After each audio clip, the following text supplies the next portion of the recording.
যে ভয়ঙ্কর ঘটনাটার সম্মুখীন হয়েছে তামান্নার আম্মা, তার মা টোটাল বিষয়টা বিশ্লেষণ বললেন। ব্যাপারটা শুনতে পেলাম তার পিতা, তামান্না খাতুনের পিতা হচ্ছে একজন মাইগ্রেন্ট লেবার।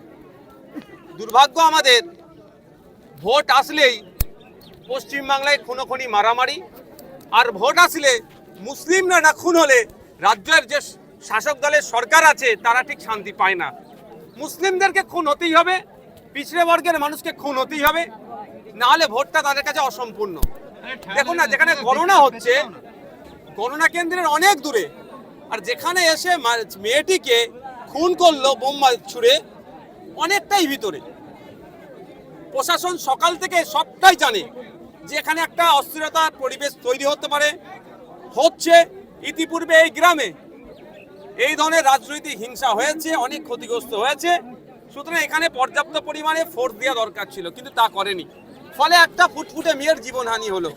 শুধু একটা মেয়ের ক্ষতি হলো না, এই গ্রামটা আজকে আতঙ্কিত হয়ে গেল। এটা সম্পূর্ণভাবে রাজ্য সরকারকে দায়ী নিতে হবে, ইসিআইকেও দায়ী নিতে হবে। আমরা চাইছি সঠিক তদন্ত হোক। আমি তামান্নার আম্মাজির সাথে আব্বাজির সাথে কথা বলেছি। আমি এটাও অনুরোধ করেছি যে রাজনৈতিক হিংসাটা বড় কথা নয়, বড় কথা হচ্ছে এই গ্রামের থেকে হিংসা টোটাল বন্ধ করতে হবে। তার জন্য আপনাদেরকে এগিয়ে আসতে হবে। যারা যারা যুক্ত তাদের বিরুদ্ধেই আমাদের আইনি লড়াই চলবে। ও দল করে সেই দল করে, তার থেকে বড় কথা যারা অন্যায়ের সাথে যুক্ত তাদের বিরুদ্ধে আইনি লড়াই চলবে। প্রশাসনের ভূমিকা নিয়ে কি বলবেন? দেখুন, ওই দিনকে যদি প্রশাসন কঠোর হাসতে কঠোর থাকতো, অর্থাৎ যেখানে সকাল থেকে ঢিপঢাপ চলছে, যদি খবর পাওয়ার পরে যদি প্রশাসন তার ফোর্স ডিপ্লয় করে দিত, তাহলে এই দিনটা দেখতে হতো না। সোমবারের ঘটনা, আজকে বুধবার মাত্র 5 জন গ্রেপ্তার হয়েছে, 24 জনের নামে অভিযোগ দেয়। দেখুন, আমরা আর কয়েকটা দিন অপেক্ষা করছি, প্রশাসন কতটা দায়িত্ব নিয়ে কাজ করছে দেখছি। না হলে শ্রদ্ধেয় সম্মানীয় বিকাশ রঞ্জন ভট্টাচার্য স্যার আছেন, শামীম দ্বারা আছেন, তাদের সাথে কথা বলবো। আমরা এটাকে কোর্টে নিয়ে মুভ করব।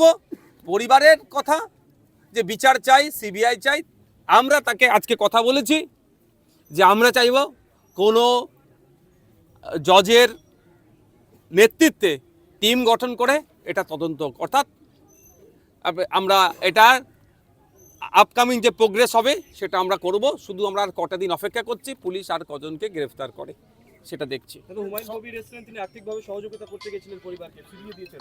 দেখুন, আর্থিকভাবে সহযোগিতা করতে গেছেন, ওনার প্রকাশ্যে করাটা আমি মনে করছি এই মুহূর্তে অনুচিত হয়েছে। আমরা অনেক সময় অনেক ক্ষেত্রে অনেক মানুষের পাশে দাঁড়াই আর্থিক সহযোগিতা করার জন্য, কিন্তু যখন তার মেয়েকে হারিয়ে শোকে পাথর, সেই সময় আর্থিক সহযোগিতা এইভাবে প্রকাশ্যে নিয়ে এসে খামে ভরে দেওয়াটার জবাব পেয়েছেন। এবার হুমায়ুন কবির সাহেব নিজে থেকে দিচ্ছেন না সরকার থেকে ম্যানেজ করার জন্য পাঠিয়েছে আমি বলতে পারছি না। তবে সরকার এত বড় নির্লজ্জ, যখন যাকে পারবে ম্যানেজ করে দেওয়ার জন্য পাঠাই। কারণ যে ওয়াকাফ আইন বিজেপির বিরুদ্ধে আন্দোলন করতে গেলে এখানকার মুসলিম সম্প্রদায়ের মানুষকে সরকার আটকানোর চেষ্টা করে প্রশাসনকে দিয়ে, সামান্য একটা মুসলিম বাড়ির মেয়েকে খুন করেছে, তাকে ধামাচাপা দেওয়ার জন্য অনেক পন্থা অবলম্বন করতে পারে। আমি এখানে মুসলিম শব্দটা বারবার ব্যবহার এই জন্যই করছি, ভোট আসলেই মুসলমানদের রক্তর প্রয়োজন হয়ে যায় সরকারের। মুসলিম না খুন হলে ভোটটা অসম্পূর্ণ থেকে যায় এদের কাছে, সেই জন্যই বারবার আমি এই শব্দটা ব্যবহার করছি। আর পিছিয়ে বর্গের মানুষের খুনকে এরা দেখতে বেশি পছন্দ করে। তাই অনুরোধ আমার মিডিয়ার মাধ্যমে, এই ভোট হয়ে নেতার বেটি নেতা হয়ে যাবে আর মাইগ্রেন্ট লেবারের বেটি কবরে যাবে বা শ্মশানে যাবে, এটা বন্ধ হওয়া দরকার। আমি আসলাম এই মেন রুট থেকে, এখানে 15 বছর নাকি তৃণমূলের পঞ্চায়েতের সদস্য, সে কিভাবে ভোট আমি বিতর্কে যাব না। এই রাস্তাতে অল্প বৃষ্টিতেও দেখলাম আসার মতো নয়, কিন্তু তাহলে তারাও যদি অন্তত নিজের গ্রামটাকেও ঠিক করতে পারে, ততটুকু করে না কেন? করতে দেওয়া হয় না। সেই বাইরের করার ইচ্ছা থাকলেও তাকে করতে দেওয়া হয় না। কারণ ওখানে কারা থাকে? মুসলমানরা থাকে। ওখানে কারা থাকে? পিছড়ে বর্গের হিন্দুরা থাকে। ওখানে কারা থাকে? আদিবাসীরা থাকে।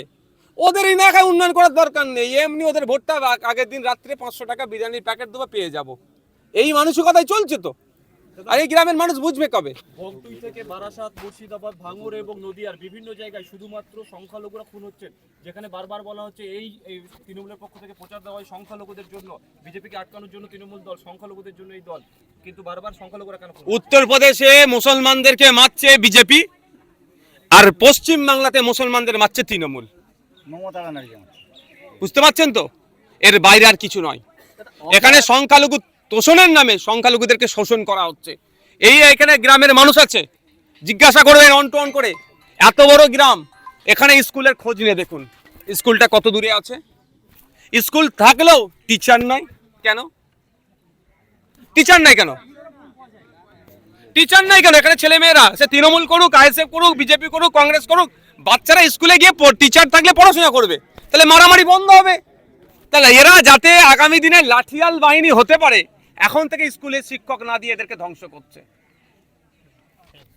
পরিবার পুলিশের ওপর ভরসা রাখছে না এবং তারা বলছে সিবিআই তদন্ত, কি বলবো? কিভাবে রাখতে পারবে বলুন? দুদিন পরে ফরেন্সিক রিপোর্ট টিম আসছে রিপোর্ট করতে, ও জায়গাটা বৃষ্টি ফিষ্টি হয়েছে, সব শেষ হয়ে গেছে, তো কি পাবে ওখান থেকে? পুলিশ যদি সক্রিয় থাকতো তাহলে তো আপনার এই ঘটনা ঘটতো না। দাদা দেখা গেল ফরেন্সিক টিম চলে যাওয়ার পর জায়গাটা মাটি দিয়ে কোদাল দিয়ে বুঝিয়ে দিল। যদি সিবিআই তদন্ত হয় ওরা তো কিছু পাবে না, পুলিশের তরফ থেকে। সিবিআই বিচার বিভাগীয় তদন্ত হলেও হবে না? মানে কোনো জজকে সামনে রেখে কোনো আপনার সব পুরো ফরেন্সিক টিম আসার আগে এখানকার যে আছে আপনার সব শেষ। এ ডিস্ট্রয় হয়ে গেছে, ধ্বংস করে দিয়েছে। গত দু এটা তো প্ল্যান, এটা এভিডেন্সকে ডিস্ট্রয় করার একটা প্ল্যান। ঠিক যেভাবে আমাদের বাড়ির মেয়ে অভয়াকে খুন করার পরে টয়লেট সংস্কারের নামে ভেঙে ধ্বংস করেছিল, ঠিক একইভাবে এখানে লেটা ঢুকিয়েছে। ফলে এখানে মানুষ যাতায়াত করে যে বৃষ্টি হয়েছে সব এভিডেন্স দিয়ে সাফ করে দিয়েছে। তারপরে কোদাল দিয়ে সব। আমাদের আইনি লড়াই চলতে হবে, মাঠে ময়দানে লড়াই গণতান্ত্রিক প্রক্রিয়া চলতে হবে।